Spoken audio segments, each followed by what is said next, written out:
Cedo entonces el micrófono a la doctora Claudia Hernández, subdirectora del Departamento Administrativo de la Función Pública de nuestro país, quien va a moderar el siguiente conversatorio.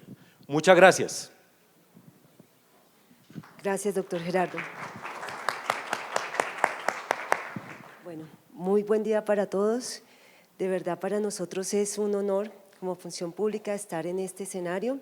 Cuando la directora nos invita a participar en cómo está organizada la institucionalidad, cómo está organizada la remuneración, cómo se remuneran los servicios de este sector tan importante, nos llamó muchísimo la atención. O sea, en función pública es una entidad, está a nivel de ministerio.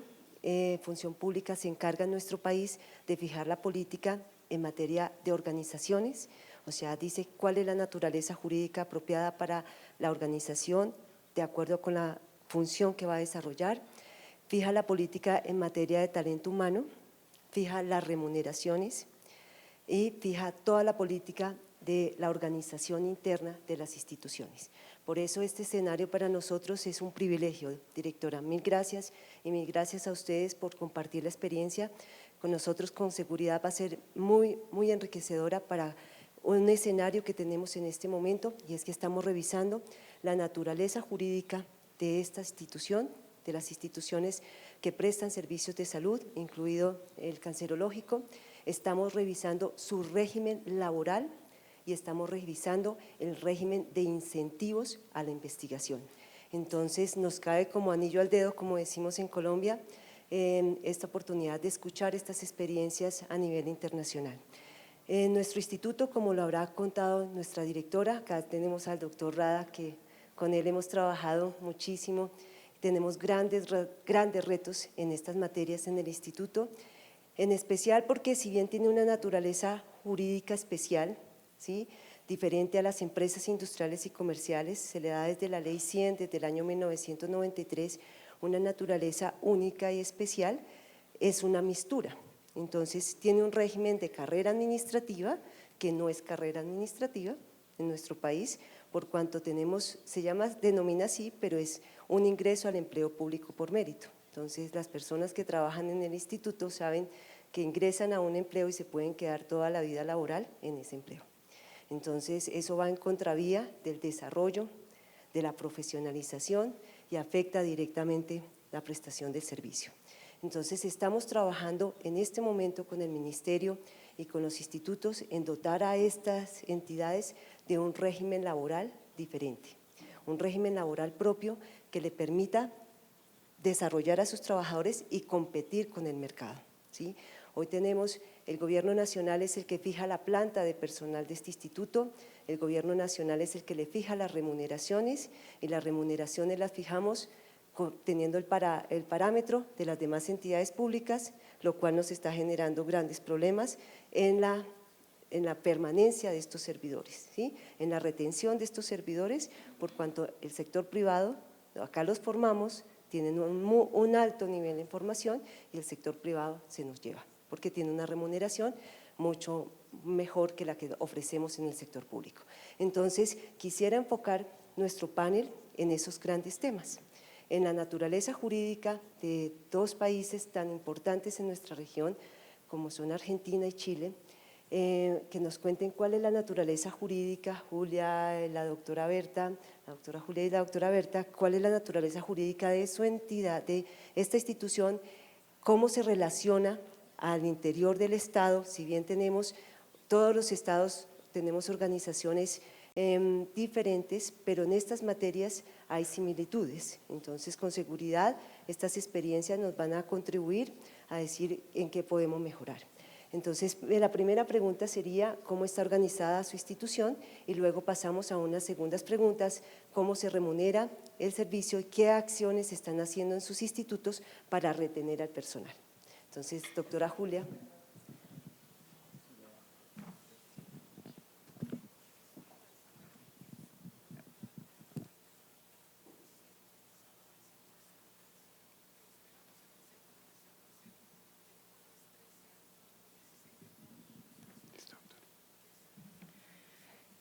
Bueno,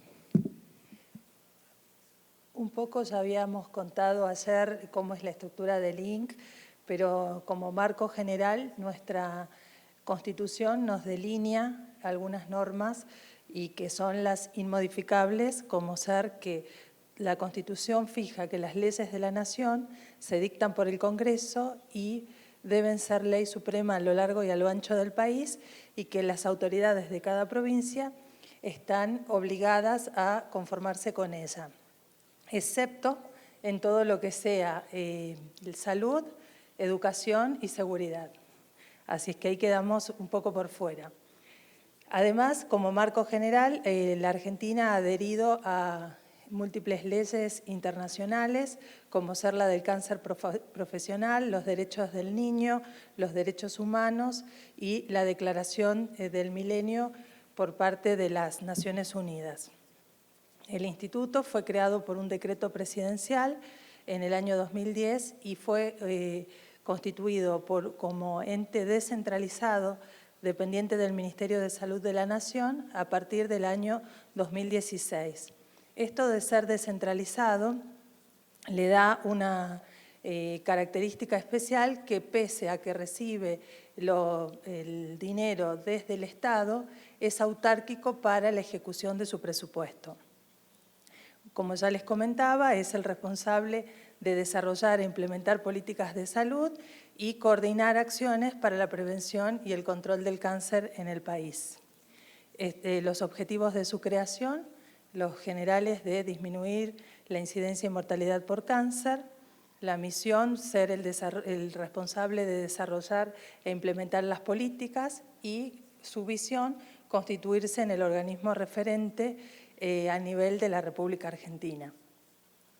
Además, hay otras leyes con las cuales se articulan a nivel central, en las cuales se cuenta la ley en cuanto a prevención, a la ley de creación del programa de salud sexual y procreación saludable, la de control de enfermedades no transmisibles, la ley de publicidad y promoción respecto al tabaco, la resolución de Programa Nacional de Seguros Públicos de Salud y la más reciente del 2016, la de la cobertura universal de salud, que constituye la política central de las gestiones de gobierno desde el año 2016 a la fecha, y a la cual están atadas todos los programas de financiamiento externo, así es que es favorable adherir. En cuanto a investigación, articula con la Dirección de Investigación para la Salud del Ministerio de Salud, y en cuanto a capacitación, a la de capital humano. Es decir, en cuanto a la normativa, si bien tenemos autonomía, tenemos leyes que nos articulan con otros organismos centrales para todas las líneas de trabajo del INC. Estos son los actores con los que articulamos. Algunos son normativos y otros son de cooperación, dentro tanto de la esfera del Ministerio como otros actores dentro del Ministerio. Y de vuelta a mostrarles, como les mostraba ayer, el contexto organizativo nuestro. La gobernanza está dada a nivel central, de cual dependemos, el Ministerio de Salud, un consejo asesor que fue constituido para asesorar al INC en el contexto del Plan Nacional de Control de Cáncer, el Consejo Ejecutivo y Consultivo que vienen con la ley, y las articulaciones por ley también con las otras direcciones del Ministerio y los programas de financiamiento.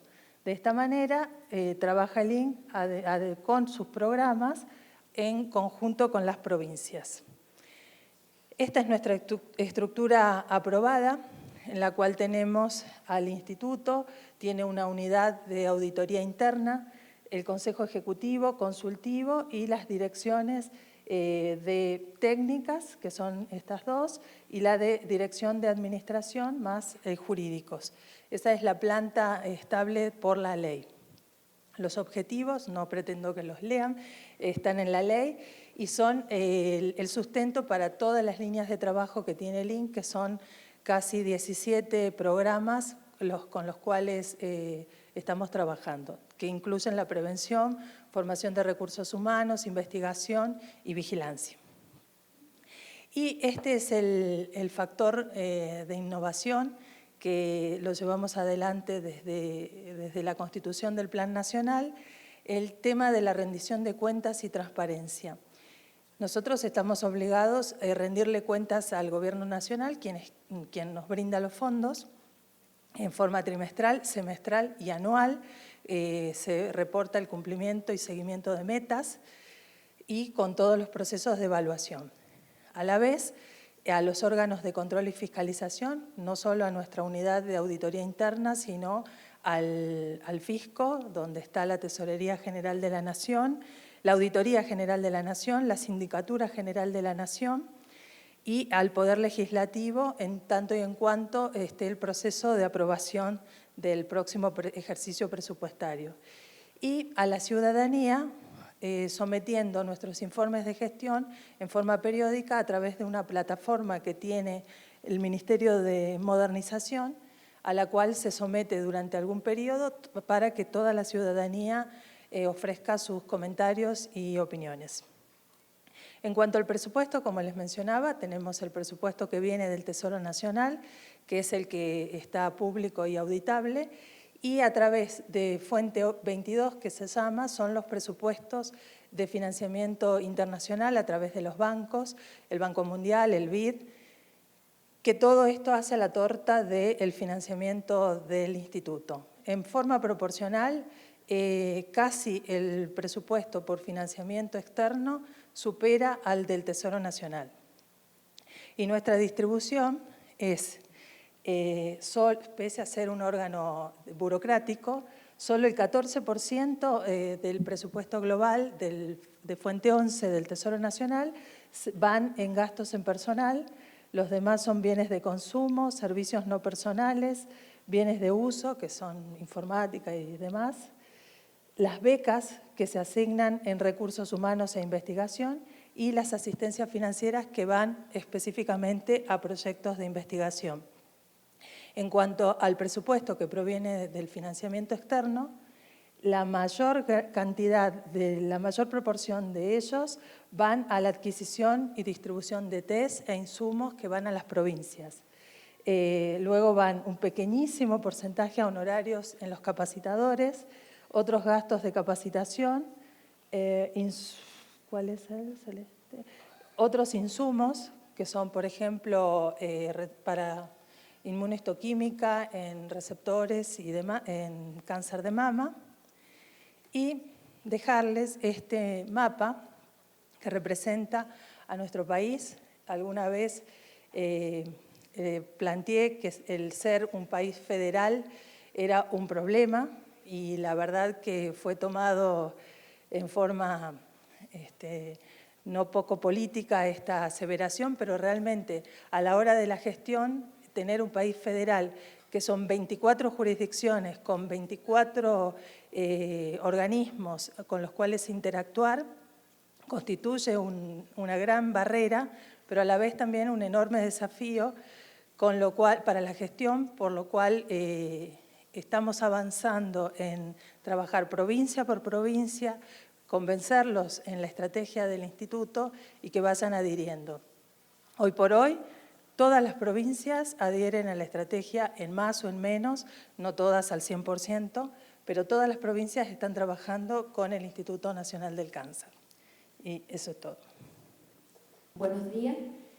Yo algo manifesté sobre dónde nos ubicamos en el sistema de salud en Chile. Somos un hospital de nivel terciario que se ubica en cuarto nivel en la estructura del Ministerio de Salud. Viene el ministro, el subsecretario de redes asistenciales, el director del servicio de salud y bajo la dirección del servicio de salud los hospitales de diferentes niveles de atención. Nosotros somos un nivel terciario de atención, ahí se ubican los institutos nacionales de las diferentes especialidades. Nosotros sí hemos avanzado en la RIS en forma importante y somos la cabeza de la Red Nacional de Cáncer y participamos indirectamente en las políticas públicas en el sentido que siempre estamos llamados a participar en la confección y actualización de guías clínicas, en consultas sobre la indicación o no de las vacunas, por ejemplo, para el HPV. No como instituto, sino que nos piden a nuestros referentes, que son identificados, digamos. En cuanto al financiamiento del instituto, es 100% público.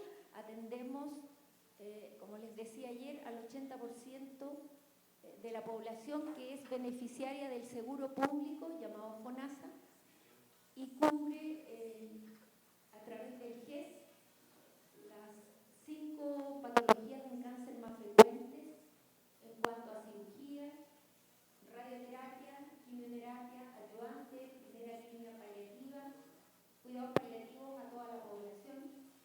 Y desde este año, con el plan de cáncer que se lanzó a fines del año pasado, se incluyen terapias de alto costo para todos los diagnósticos de cáncer. Están ahí la inmunoterapia en algunos casos y los inhibidores de tirosina quinasa. La radioterapia está cubierta para todos estos beneficiarios independiente del diagnóstico, al igual que la braquiterapia de alta tasa y los cuidados paliativos. En cuanto a la estructura de sueldos, la del instituto es igual a cualquier hospital público, es una escala única de sueldo que permite hacer carrera.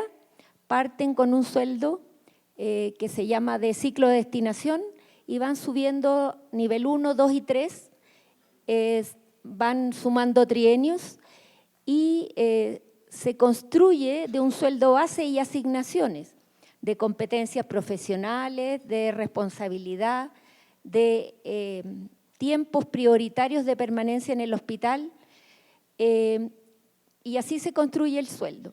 Y nosotros, como oncólogos del instituto, hemos conseguido con la autoridad que se adicione un 180% de asignación por especialidad en falencia a los oncólogos. Y ese es un plus que tiene el instituto sobre otros hospitales que tienen centros de cáncer, que no en todos se reconoce esta asignación que permite mejorarles el sueldo. Otra alternativa de retención, como también contaba ayer, es disminuir a nuestros profesionales la carga de asistencia con tiempos protegidos para que se dediquen o a docencia o a investigación. Y también está la alternativa que trabajen medio tiempo para que puedan rendir el otro tiempo en la consulta privada. Como apoyo, digamos, a nuestra gestión, que no viene cubierta por los fondos que asigna el Estado, tenemos de respaldo una fundación que lleva el nombre de nuestro primer director, Caupolicán Pardo Correa, y esta fundación tiene socios permanentes que recauda fondos y también hace actividades anuales. Antiguamente fueron tallarinata, actualmente son obras artísticas que convocan mucho a la población y con eso obtienen recursos para donarnos fondos, por ejemplo, para reponer catres clínicos, cosas que a nosotros el sistema de compras nos enlentece la gestión. Eso, muchas gracias. Dado este tema tan interesante que has planteado, ¿habría la posibilidad que otros países, verbo y gracia, México, nos pudiera explicar un poco como el tema de la naturaleza jurídica y la vinculación de sus funcionarios al instituto y demás, para poder ahondar más en este tema tan trascendental? Perfecto, yo creo Gracias. que todos estamos de acuerdo, es un tema absolutamente importante para el funcionamiento, porque en cualquier institución, quien hace las instituciones son las personas que trabajan en las instituciones. Si no las tengo bien remuneradas, si no es un sitio feliz para trabajar, pues lamentablemente se nos van, ¿no? Entonces le doy la palabra al doctor Antelmo. Sí, como no. La relación laboral está dada por Hacienda, la Secretaría de Hacienda y Crédito Público, a través del gobierno. El capítulo 1000, que forma parte de la contratación de los trabajadores, es quien la cubre. Y tenemos año con año un monto que está destinado a esto. Dado que no se aperturan plazas para los trabajadores, nosotros hemos hecho contrataciones como personal que le llamamos eventual, pero cuando hay reducciones presupuestales sufrimos porque este personal pierde su trabajo. Entonces, cuando demostramos, como ayer lo presentaba, tenemos equipamiento nuevo, damos más apertura, más atención a pacientes. Cuando demostramos cuánto cuesta una nómina versus tener servicios detenidos y convertir en elefantes blancos estas instituciones, es más pérdida que ganancia. Es como la Secretaría de Hacienda revierte y nos devuelve capital. Pero hay un problema. Los sindicatos, dadas sus condiciones generales de trabajo, tienen derecho los trabajadores a inasistencias. Entonces, eso agrava mucho el presupuesto porque se tiene que suplir a ese personal y entonces hay una carga que nosotros tenemos que negociar después con la Secretaría de Hacienda para que también se le dé cobertura a ese personal. Entonces, dependemos de Hacienda, pero ahí el liderazgo que tiene el instituto es gestionar para que nos regresen los recursos. Y también lo hacemos a través de las cámaras, porque ellos están conscientes de esta necesidad. Se transparenta el uso de los recursos y es la manera en la que nuevamente se reintegra el personal. Pero sí es una batalla que frecuentemente enfrentamos. Nosotros tenemos 1,850 trabajadores y tenemos 200 como eventuales, que justamente este martes tenemos una reunión con la oficial mayor de la Secretaría de Hacienda para que ya estos trabajadores que están eventuales puedan tener una plaza fija en el instituto. Perfecto, doctor. Muchas gracias. Doctora Julia, quisiera ampliar el tema del régimen laboral. Bueno, no, voy a empezar por eso. Nosotros en total, en todo el INC, somos 200 personas, contra, que acá me decían 2.000 y acá Perú 3.000 personas, 3.100.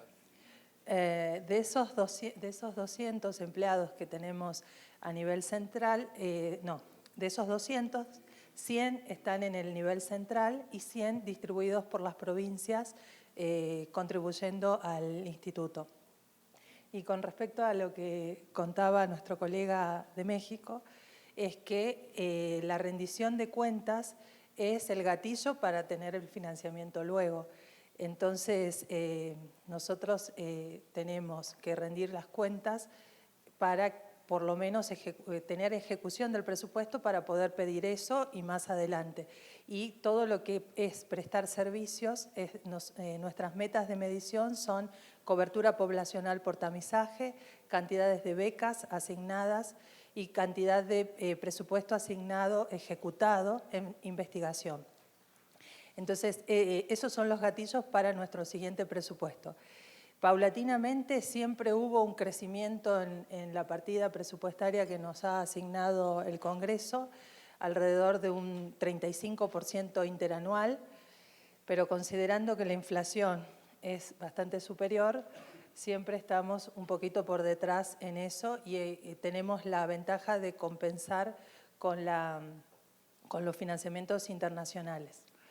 Y con respecto a cómo es la planta, nosotros tenemos de esas 200 personas, solo 30 en relación de dependencia con el Estado, que son un tipo de contrato que es tipo 48. Los demás son contratos eventuales, acuerdos de obra o locaciones de servicio, pero que ha sido solidario en toda su gestión, en lo que respecta a paritarias, a vacaciones, es decir que pese a tener un contrato mucho más lábil, se equiparan en los derechos a los 28 trabajadores que están en relación de dependencia con el Estado. Creo que es el panorama general. Doctora Julia, ¿alguien más quisiera intervenir de los otros países en materia de remuneración?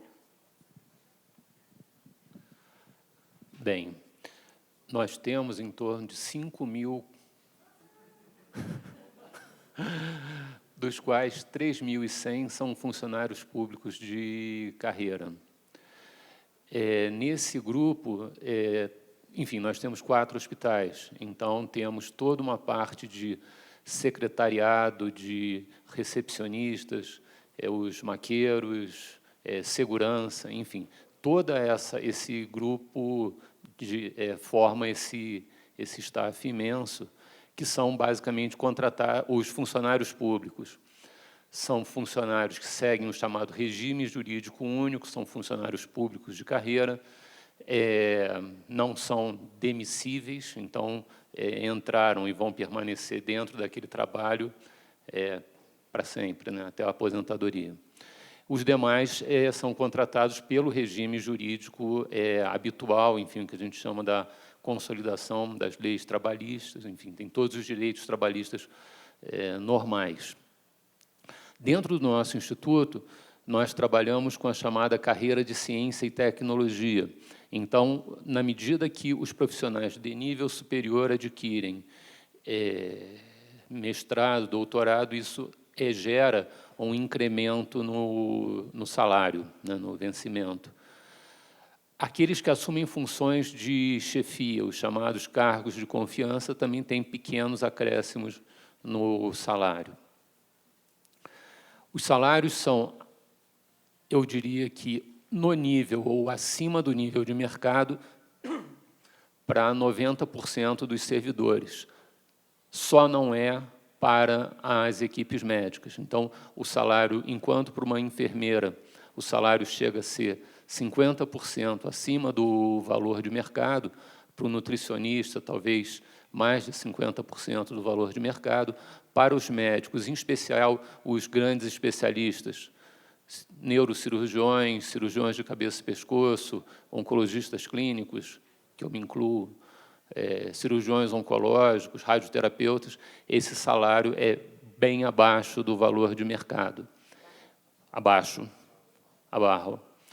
Então, como que funciona, né? Primeiro, a experiência do Chile compartilhada conosco. A gente tem a possibilidade de dedicar um tempo para atividade de pesquisa, que sempre traz uma cor diferente para o trabalho, né? Então, isso os médicos costumam apreciar muito. Isso não é restrito aos médicos, mas a todos os funcionários de nível superior. Muitos deles se dedicam também ao ensino, e isso também traz um prazer diferente, traz uma possibilidade diferente de desenvolvimento. Praticamente todos os médicos, isso é permitido dentro da legislação brasileira, exercem também funções privadas fora do Instituto Nacional de Câncer. Então, eles podem ter os consultórios, podem ter as suas clínicas, podem fazer as suas cirurgias também no ambiente privado, desde que isso não prejudique a função pública deles. Nina, si usted le quisiera complementar un poco cómo es la situación de Colombia, acá nos están dando unas ideas muy buenas en el régimen de remuneración que podríamos adaptar, que podríamos estudiar y plantear al gobierno. Si quiere complementar un poco cuál es la situación de nuestro país. Claro. Bueno, nosotros tenemos como naturaleza jurídica una empresa social del Estado, es decir, que de acuerdo con el régimen administrativo nosotros seríamos básicamente prestadores de servicios de salud. Sin embargo, pues por toda la tradición que tenía el instituto como instituto antes de la reforma de la Ley 100, pues seguimos desarrollando otras actividades misionales como es, además de la prestación de servicios, la docencia, la investigación y todas las acciones en salud pública. Por decreto presidencial se define lo que nosotros denominamos planta, que son los de carrera administrativa, y en este momento tenemos 700 funcionarios de planta y más o menos el doble mediante otras formas de contratación. Como todas las entidades que lo han mencionado, pues las diferencias con el régimen privado son grandes. Sin embargo, los que tienen segunda especialidad pueden desempeñar funciones en las entidades privadas, pero en la medida que se ha presentado un incremento de los servicios oncológicos privados en la ciudad y en el país, pues las diferencias son grandes y en momentos difíciles pues prácticamente tuvimos una fuga importante, casi el cierre de algunos servicios como hematología, y hace algunas décadas entonces el instituto desarrolló unos modelos de productividad, es decir que el médico puede permanecer más tiempo desarrollando actividades adicionales y recibe una remuneración igual o equivalente en el sector privado. Entonces, de esa manera, con este modelo de productividad que debo decir que fue Premio Nacional de Innovación en Función Pública, porque garantizaba la permanencia de los especialistas, genera muchas inequidades con los otros profesionales, que pues como todos sabemos la atención del cáncer pues es un equipo de trabajo en donde también participan químicos, farmacéuticos, físicos, y el modelo de productividad acentuaba estas inequidades. Entonces ese es el primer problema que tenemos frente al tema de la productividad. Y en relación con los otros aspectos misionales, como es la investigación, no tenemos la carrera de investigador, no tenemos estrategias ni posibilidades jurídicas ni administrativas para generar incentivos de la investigación. Un investigador que recibe grants internacionales por trabajar de manera adicional en estos proyectos, no podemos darle una compensación por este trabajo adicional, y en las universidades públicas, por cada publicación que se genera, se le da una bonificación que tiene factor salarial. En el instituto, así publiquen o no publiquen, dado la carrera administrativa, no es posible darles una remuneración adicional. Por otra parte, el instituto, a pesar de haberse convertido en una empresa social del Estado en 1993, continúa su carácter de instituto y fue denominado, ustedes ayer oyeron al doctor Brujés diciendo que éramos una IPS, es una institución prestadora de servicios. Luego, lenta y progresivamente hemos sido visibilizados dentro del sistema como una IPS pública.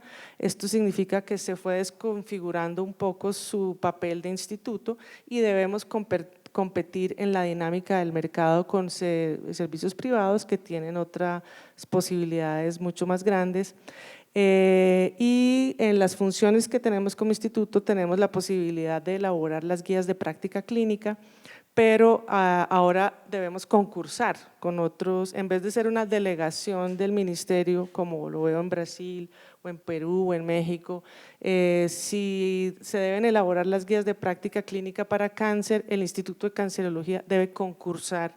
Por supuesto hemos concursado y la mayoría de las veces no lo hemos ganado, pero pues es un desgaste administrativo, y cuando recibimos el presupuesto para hacer estas guías, yo no le puedo hacer una remuneración adicional a los especialistas clínicos para el trabajo adicional que tienen, porque no se puede dar doble remuneración del Estado a los especialistas, a menos que sea ligado a la prestación de servicios. Entonces, pues tenemos muchos obstáculos para el cumplimiento de nuestras funciones, y es en esa medida pues que yo además quiero agradecer aquí al doctor Gerardo Burgos y a la doctora Claudia Hernández por su presencia, porque este ejercicio nos permite definir herramientas y, digamos, modelos que nos permitan hacer la transformación que queremos para el instituto de cara al futuro y con una mirada hacia su sostenibilidad. Muchas gracias, doctora Carolina. Perfecto. Acá ya. Bueno, nos adelantamos al conversatorio, pero creo que es un tema de gran interés para todos. Un comentario muy breve sobre Argentina, porque si no en la comparación confunde. Las 200 personas que define Julia están solo para control de cáncer y planes, o sea, no hay nadie que esté para la asistencia ni para actividad hospitalaria, o sea que eso creo que es importante porque está relacionado con la estructura del instituto. Pero además supongo que hay gente que está colaborando y que no está ahí. Por ejemplo, los que son tutores de becas, toda esa gente no pertenece al instituto. Y el consejo consultivo, o sea, porque la estructura del INC es que utilice para investigación o para asistencia otros actores del sistema que no sean para evitar superposiciones. Así que creo que el número de 200 solamente para control de cáncer debe ser enfocado con ese criterio, ¿no? ¿Querés? Vos sos la que… Sí, los ejes del instituto son la prevención, la investigación, la formación de recursos humanos y la vigilancia. En esos 4 grandes rubros es que están destinados estos recursos. Y los programas de prevención son la articulación con las jurisdicciones, que ahí cada jurisdicción pone su recurso humano. Nosotros es en la gestión de rectoría y asesoramiento técnico. Esa es la… Todo lo demás interactúa en el sistema. Eso para que, digamos, midamos la estructura del instituto en razón a los programas que desarrolla, que son exclusivamente no terapéuticos. No es hospital. Muchas gracias. Y una naturaleza diferente, ¿no? Carolina. Ya tienes. Pues con la particularidad de la experiencia de Argentina que nos ha contado la doctora Julia, siempre ha habido la discusión si un instituto de cáncer debe tener o no un hospital, y pues esa discusión también la dimos en Colombia, y el esquema de Latinoamérica ha sido que los institutos de cáncer, porque la mayoría tenemos 85 años, fueron pensados como tal. Ha sido un punto de discusión y consideramos que en Latinoamérica los institutos de cáncer sí deben tener un hospital, porque precisamente la experiencia con el paciente clínico y con el paciente y el médico clínico, que generalmente son muy especializados, pero que da la riqueza del conocimiento del cáncer, y las discusiones, se genera un ambiente en donde está el médico participando, el médico tiene que tener la mirada poblacional, y los que trabajamos desde la mirada poblacional entender la minucia y el detalle de él. Entonces tiene ciertas limitaciones, pero también tiene muchos alcances y posibilidades, y para nosotros estar en un entorno clínico genera un potencial muy grande.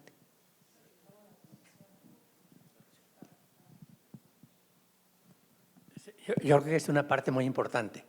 Creo que parte del fracaso que a veces sucede, y lo he comentado con las autoridades en México, es que los que están encargados de los programas de prevención y diagnóstico oportuno no son médicos, muchos de ellos son administradores y no están ligados a la clínica. Entonces la necesidad es diferente, el tiempo para ellos es muy lento y nosotros tenemos la presión del paciente. Entonces creo que el hecho de que los institutos nacionales de cáncer tengan incorporado esta parte terapéutica es importantísimo, porque está la pasión, está la entrega, está el conocimiento, está realmente la vinculación con el paciente directamente, y de ahí es como surge la necesidad de darle celeridad a los programas. Creo que es una parte muy importante que debemos de cuidar, y claro, lo ideal sería tener junto con esta parte clínica, tener las estrategias para el Plan Nacional de Control de Cáncer, en donde ya abarca todo, que es lo que básicamente tiene, en este caso Argentina, su estructura como Instituto Nacional de Cáncer, y ojalá también los institutos lo tuviéramos adjunto, pero sin descuidar que la parte clínica es básica. Entonces, complemento porque parece una simplificación enorme. Nosotros, este enfoque son todos los funcionarios y las personas que trabajan y se paga el sueldo desde el instituto. Pero no quiere decir que no trabajemos en relación con la población y con el tratamiento de las personas. Yo soy médica oncóloga clínica y trabajo en asistencia cada vez menos por cuestiones de tiempo, pero es mi pasión y bueno, ya llevo varios años en eso. No soy exclusivamente administradora y el equipo que está en los distintos programas también. Los 4 ejes fundamentales para los cuales está destinado el presupuesto y es el leitmotiv del instituto son esos 4, pero hay, como les decía, 17 líneas de trabajo, entre las cuales se encuentran la formación de redes de diagnóstico y tratamiento, la calidad en los procesos de atención del paciente en forma directa, como son la auditoría en terreno de los procesos de tratamiento, seguridad del paciente, en los cuales auditamos los centros donde se infunden quimioterapias en los pacientes y les damos etiquetas donde hay un sistema seguro de tratamiento. Mismo que eso lleva, así decirlo, suena fácil, pero llevar a que la enfermería y toda la farmacia hospitalaria genere un proceso de seguridad para la quimioterapia es un proceso que puede llevar más de un año en llevarlo adelante, ponerlo a punto. Mismo la videocolonoscopía en el tratamiento, en el diagnóstico de cáncer de colon, por dar ejemplos. Y el más exitoso de ellos es el de pediatría, en el cual, como hemos visto a través de la vigilancia que había resultados muy dispares en la mortalidad y los resultados en tumores del sistema nervioso y en tumores óseos de chicos, se inició un proceso muy exhaustivo sobre categorización de los centros de atención, primeramente basado en la evidencia, donde se hizo una recomendación de qué grado de nivel de complejidad debe tener un centro, y en este momento estamos acreditando centros donde se puedan tratar chicos en cuanto a cirugía y quimioterapia y demás, la línea continua de cuidado en pediatría. Y esto sería el objetivo a seguir para más adelante en las otras patologías. Y hablando de patologías poco frecuentes, en sarcoma, la línea de telemedicina, que se inició un piloto semejante al intergrupo europeo, donde se concentra un centro de referencia, se hace la revisión y la devolución a lo largo y lo ancho del país. Julia. Juan José, ahora te doy la palabra. Sí, bueno, Lina, si te parece, para avanzar, nos quedan 12 minutos. Doctor Meneses, una pregunta. ¿Cómo se relacionan ustedes como Instituto Nacional de Cáncer con el Instituto Nacional de Salud Pública? Entendiendo que tienen dos enfoques distintos, pero el Instituto de Salud Pública de México hace mucha investigación en prevención en los temas de cáncer. Estamos muy ligados. De hecho, estamos trabajando ahora en un proyecto en el Instituto Nacional de Salud Pública. Ellos hacen mucha gestión, por ejemplo, en todo lo que son impuestos de bebidas azucaradas, de tabaco. Hace estas gestiones y lo trabajamos juntos.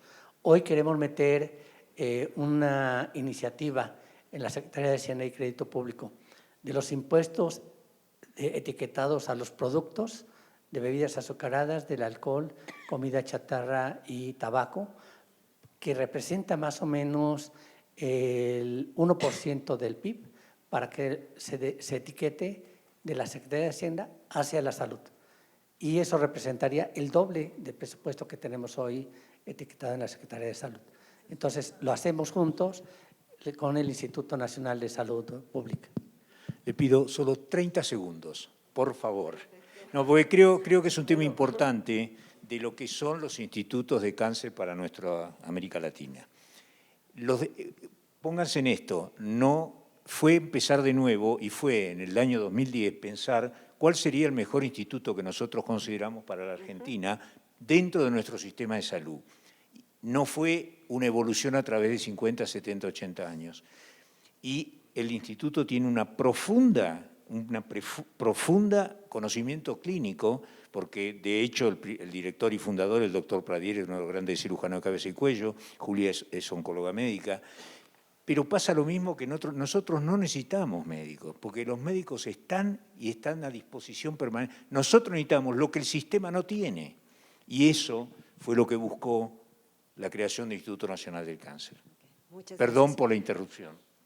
2 minutos voy a dar la palabra a nuestra panelista, la doctora Berta, para que nos cuente un poco cómo es la relación de las universidades con el instituto, cuál es el aporte de estas universidades y si en su país hay una institución que se dedique a la ciencia y tecnología y cuál es la interacción del instituto con esta institución. Gracias. Bueno, el instituto se relaciona con muchas universidades y tiene convenios formales, digamos, con 2 grandes universidades para la formación de sus especialistas en cáncer. La Universidad de Chile, de alta trayectoria en formación de especialistas, que en sus inicios la Chile y la Católica eran las únicas entidades formadoras de especialistas reconocidos. Nosotros trabajamos entonces con la Chile para la formación de radiooncólogos, con una formación de 3 años, y oncología médica, cirugía de cabeza y cuello, ginecología oncológica, cirugía de partes blandas y cirugía digestiva oncológica con la Universidad del Desarrollo, que es una universidad privada más joven también de alto prestigio.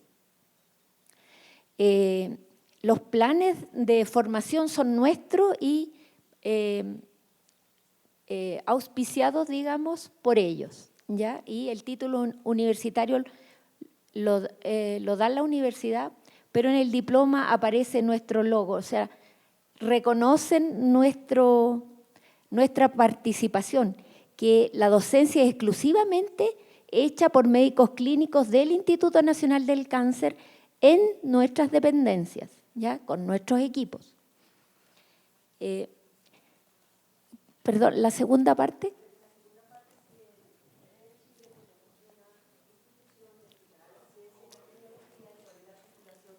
Sí. Con esa organización. Existe un organismo que canaliza los recursos de investigación que se llama CONICIT, ¿ya? Y al cual pueden acceder públicos y privados. Puede ser ocupado para distintas áreas de la investigación, no está priorizado el cáncer. De hecho, la proporción para investigar cáncer es muy pequeña y la mayoría de las veces quienes acceden son los centros universitarios. Volvemos a la Universidad de Chile y la Católica, que son los centros que más publican y que más investigación hacen. Gracias, doctora Berta. Doctora Julia, si quiere complementar su experiencia en Argentina.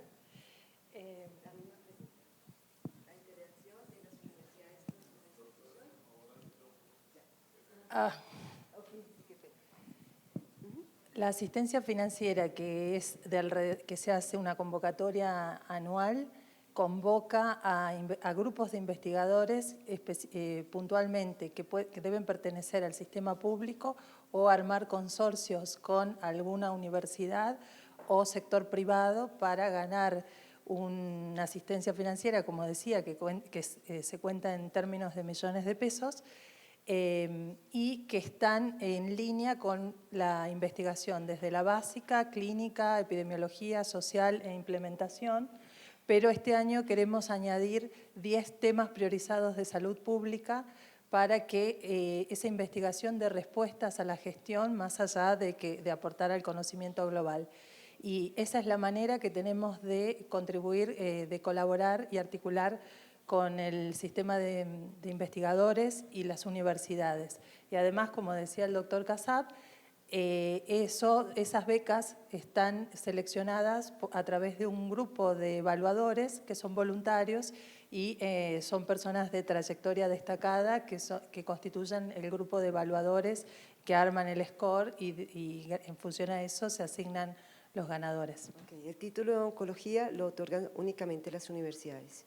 Sí, ¿sí? Pero no obstante, la categoría o los títulos de médico los tiene el Ministerio de Educación, no pasan por salud.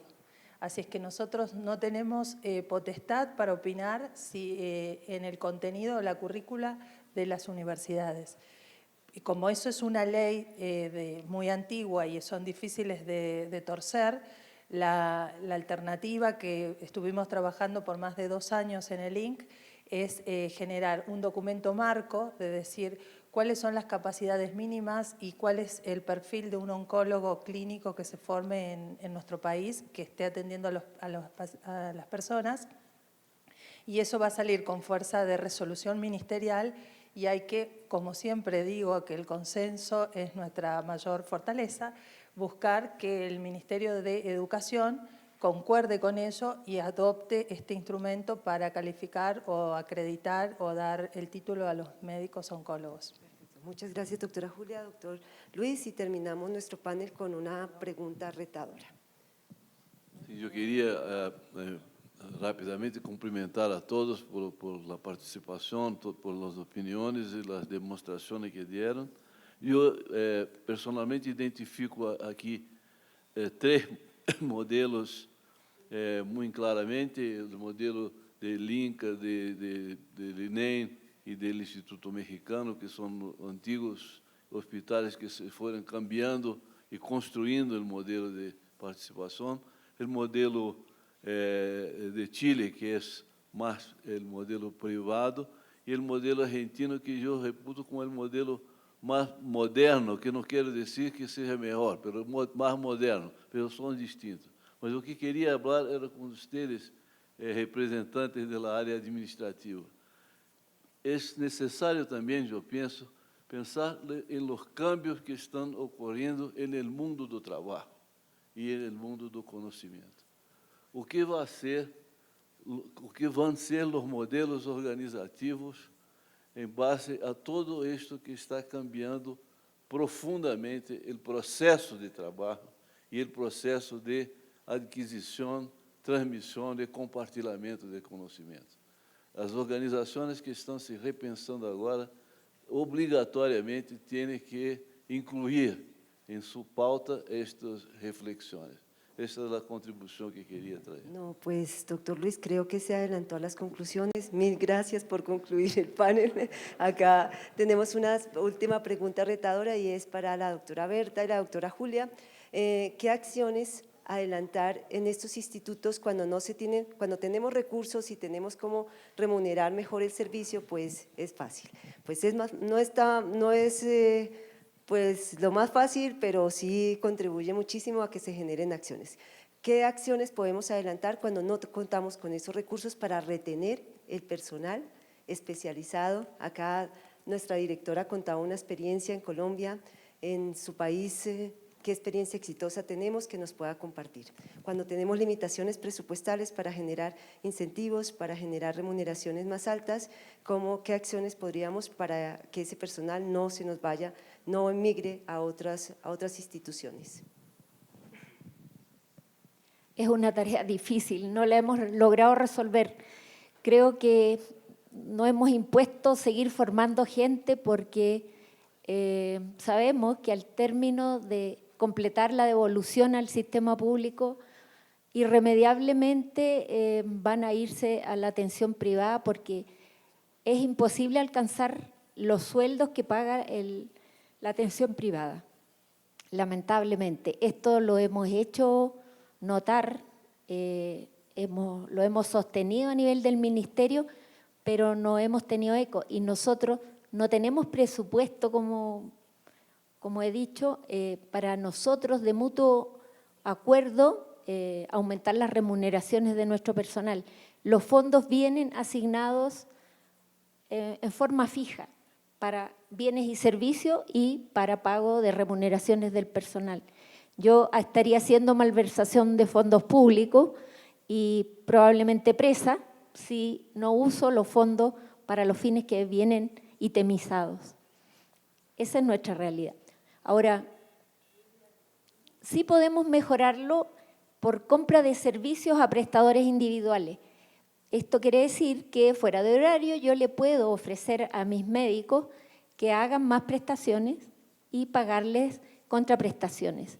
Y esa es una manera de mejorar los sueldos. Claro que significa mayor tiempo de trabajo, pero es la alternativa que tenemos.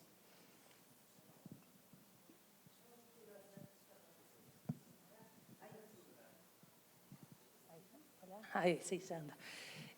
Quiero hacer una declaración personal, que soy una optimista incansable, así es que en ese contexto tomen lo que voy a decir. Trabajar en el sistema público en Argentina históricamente es motivo de orgullo para para todos los profesionales de la salud. Ya por sí es un atributo que da orgullo y he sido médica en salud pública y ha sido hay que hacer mucha cola y hacer trabajo ad honorem para poder conseguir una plaza en un hospital. Dicho esto, cuando los recursos son finitos, lo que podemos ofrecer es otro tipo de incentivo y nos hemos puesto la apuesta de mejorar, dar incentivos de calidad y reconocimiento al mérito.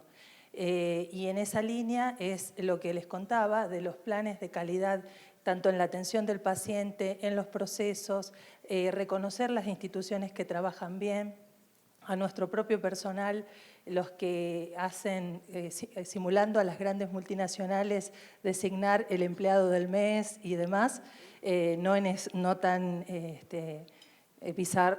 explícito, pero sí poner en valor desde lo académico el trabajo, tanto las publicaciones, valorarlas y mostrarlas y publicitarlas, y el trabajo bien hecho, también ponerlo en valor y mostrar a todo el país para que otros en copia lo quieran hacer. Y un ejemplo es que hay un sistema privado en Argentina, que ya lo estuve comentando con algunos, en las comidas y demás, que es un instituto que hace muy bien y desde hace muchos años, un sector privado, endoscopías de calidad. Y han ofrecido su servicio para que esa endoscopía de calidad que se hace en el sector privado de excelencia se pueda llevar al sector público. Y lo han ofrecido en forma gratuita, a todo su servicio y todo ese panel que tienen de protocolos de calidad a todo hospital que quiera hacerlo. Y eso lo estamos llevando adelante y la verdad que no hay plata de por medio, es solo incentivos en participar de programas de excelencia. Muchas gracias, doctora Julia.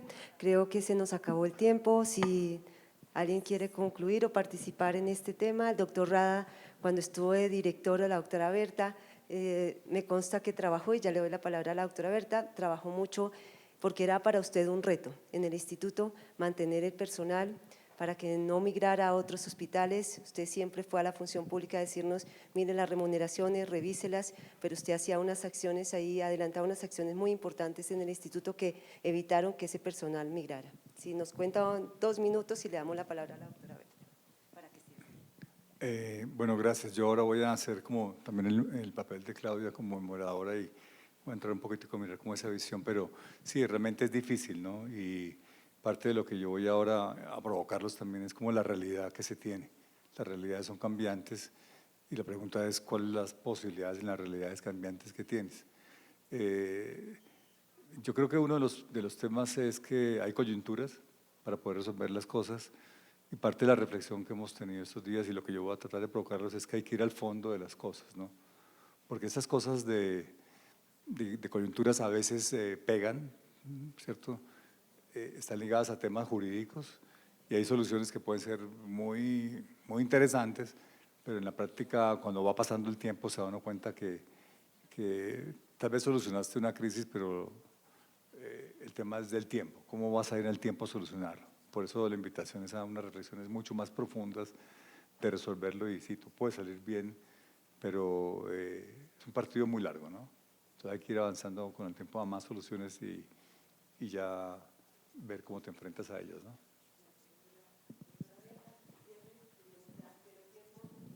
¿no? Yo para terminar, decir que yo también soy una convencida de que el sistema público de salud, que en todos nuestros países atiende la mayoría de la población, debe ser la solución al control del cáncer. Y yo creo que necesitamos más recursos y también relevar en algunos países la importancia del instituto para que los ministerios deleguen en ellos las políticas y el tratamiento de lo más complejo. Y no sé si sería el momento de pedir públicamente, aquí tenemos un representante de la OPS, si pudiera sugerirle a algunos países como el nuestro que releve el rol del instituto, que sea proclive a su descentralización, a su financiamiento directo, para destrabar el modo de funcionamiento que tenemos, que puede ser mucho más pro en la consecución de estos objetivos. Eso, muchas gracias. Entonces nos acabó el tiempo. Un aplauso para nuestras panelistas. Muchas gracias. Creo que, doctora Carolina, en esto tenemos grandes retos, pero nos dan unos aportes muy importantes y muy valiosos para revisar en nuestro país. Mil gracias a todos.